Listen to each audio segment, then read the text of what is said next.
ஒரு அப்பா புதுசா ஒரு கார் வாங்கினார். கார் வாங்கிட்டு வெரண்டால இருந்து அந்த காரை பார்த்துட்டு இருந்தார். பையன் என்ன பண்ணா, ஒரு கல் எடுத்துட்டு போய் காருக்கு பின்னாடி எதையோ கிறுக்கிட்டான்.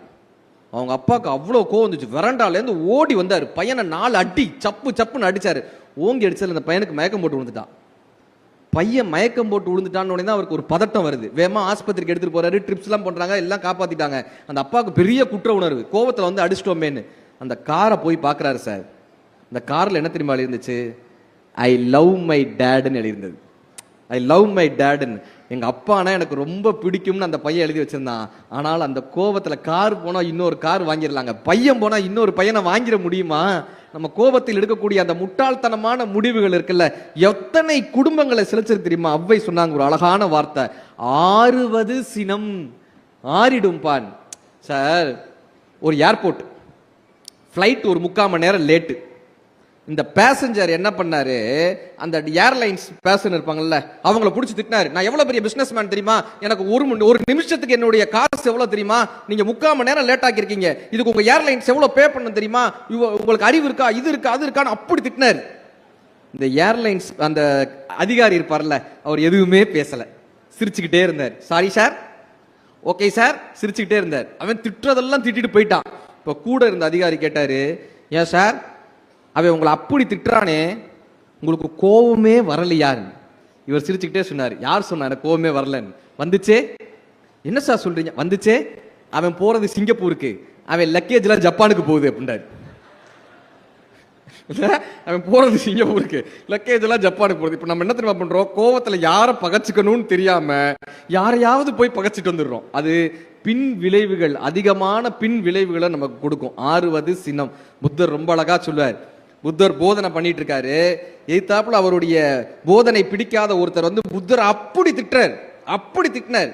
புத்தர் அமைதியா உட்கார்ந்து இருந்தார். ஆனந்தருக்கு கோவம் வருது, கூட இருக்கக்கூடிய ஆனந்தருக்கு கோவம் வருது. இப்ப நான் அவனை என்ன பண்றேன் பாரு. ஆனந்தர் அமைதிப்படுத்தினார். அமைதியார் ஆனந்தான். ஒரு பெரிய பணக்காரர் தட்டு நிறைய தாம்பாளத்தோட பணத்தை எடுத்துட்டு வந்து நீட்டினார் புத்தர் கிட்ட.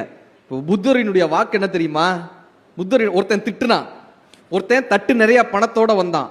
புத்தர் சொன்ன ஒரு வார்த்தை, அவரவர் கொண்டு வந்த பொருட்களை அவரவர் எடுத்து செல்லுங்கள். அவரவர் கொண்டு வந்த பொருட்களை அவரவர் எடுத்து செல்லுங்கள். ஒருத்தர் கோபத்தில் உங்களை திட்டுறாரா, திட்டின உடனே நம்ம என்ன பண்ணிடுறோம்? ரியாக்ட் பண்றோமா? அப்ப அதை ஏத்துக்கிட்டோன்னு அர்த்தம். சார், நீங்க வீட்டில், இது நிறைய பேர் வாழ்க்கையில் நடந்திருக்கும், வீட்டில் ரொம்ப நல்ல பையன், தங்கமான பையன் பேர் வாங்கியிருப்பான். கார் ஓட்டும் போது ஃபேமிலி எல்லாம் உட்காந்துருப்பாங்க கார்ல. இந்த கார் ஓட்டும் போது ரோட்ல எவனாவது அந்த காரை அப்படி இடிச்சுட்டு போயிட்டாலோ, அல்லது காரை கொஞ்சம் ஸ்கிராச் பண்ணிட்டு போயிட்டாலோ, அல்லது தப்பான ரூட்ல போயிட்டாலோ, ஆகச்சிறந்த நல்ல பையன், ஒழுக்கமான பையன் பேர் வாங்கினவன் உலகத்தில் இருக்கக்கூடிய ஆகச்சிறந்த கெட்ட வார்த்தையை சொல்லி திட்டுவான். கரெக்டா? எத்தனை பேர் டிரைவிங்ல திட்டிக்கிட்டே ஓட்டுறவனை பார்த்திருக்கீங்களா?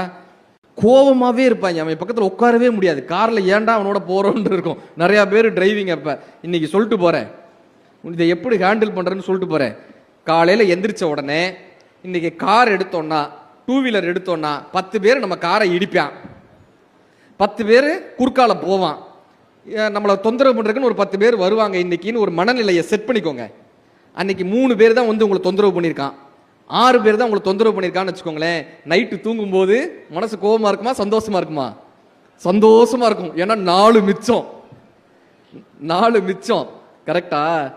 Happiness is the byproduct of acceptance.